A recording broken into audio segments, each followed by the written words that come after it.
Bonjour, c'est François Querel, je suis directeur de la rédaction de The Media Leader et je vous propose cette semaine encore un nouvel épisode spécial de 100% Media Week consacré à l'audio à l'occasion d'Innov Audio Paris 2025 qui aura lieu le 25 novembre prochain à la Maison de la Radio. Pour cette 8e édition, placée sous le thème Audio Next Génération, nous partons à la rencontre de celles et ceux qui font bouger le monde de l'audio. D'ailleurs, pendant l'événement, j'aurai le plaisir d'interroger Sybille Veil, PDG de Radio France.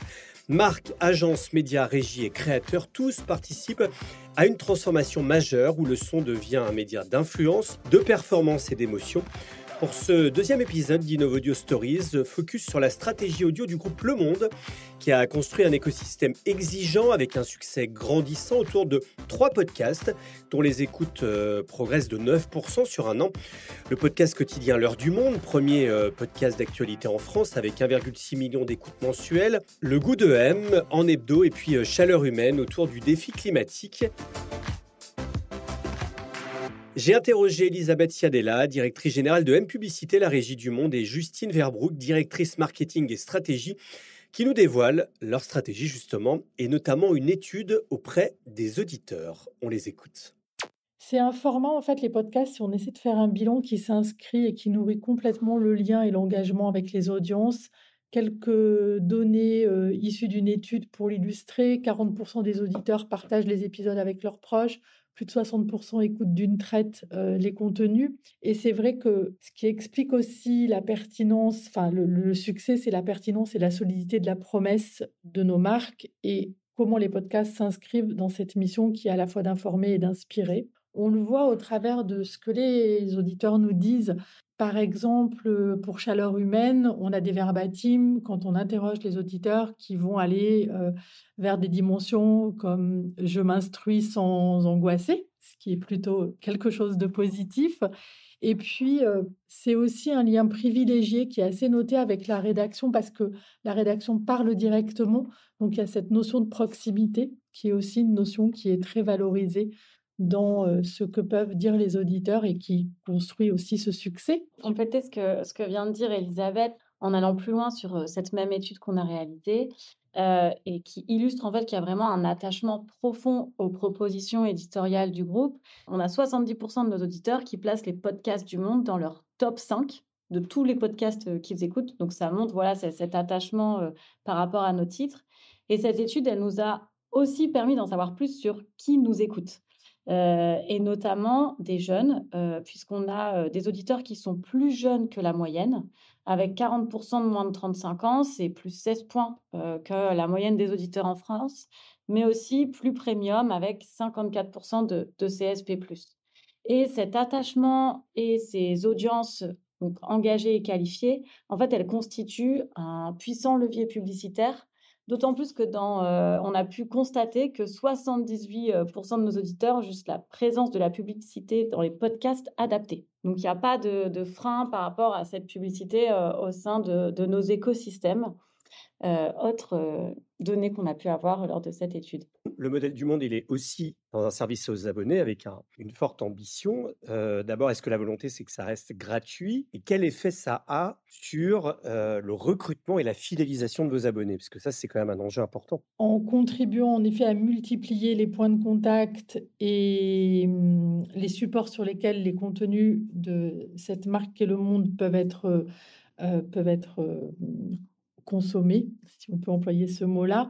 En effet, cela contribue complètement à la fidélisation. Et puis, je crois aussi que ce système de rendez-vous, de périodicité qui est inscrite et qui est totalement intégrée dans les habitudes de consommation, nourrit aussi cette fidélisation. La conquête, tu as raison, elle est très forte. Justine l'évoquait notamment sur des populations plus jeunes qui vont rentrer dans ces contenus et qui vont rentrer dans la marque Le Monde au travers, en effet, de ces formats.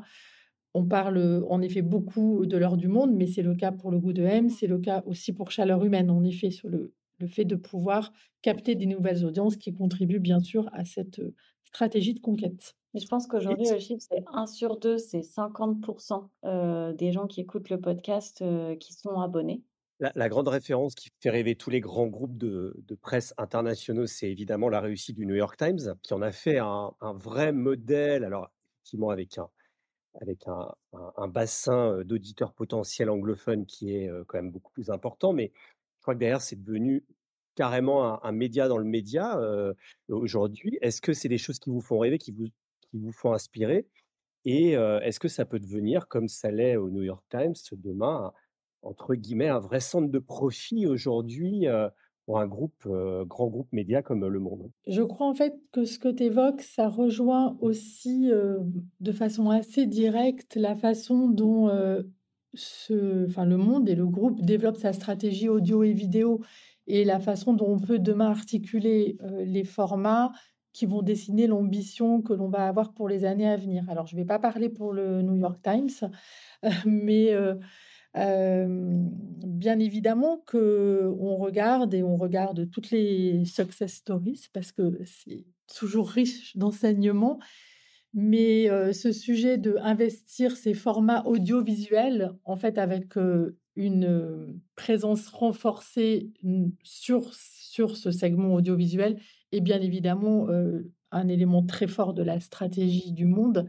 Sachant que, bien sûr, tu l'évoquais, ce sont des formats de conquête par excellence parce que, bien évidemment, on peut les consommer dans nos environnements, mais le sujet, c'est qu'ils sont aussi, indépendamment de nos environnements propriétaires, là pour toucher des audiences, qui, en effet, ne vont pas venir sur nos environnements parce que, en effet, ces contenus les dépassent. Donc ça, c'est très important et c'est là où ils sont utilisés en stratégie de conquête et que quand ils sont consommés dans nos environnements propriétaires, ils contribuent à cette fidélisation, que l'on évoquait à l'instant avec, Justine, pour enrichir l'expérience utilisateur et créer de l'exclusivité. On voit la liquidité entre le podcast audio et vidéo.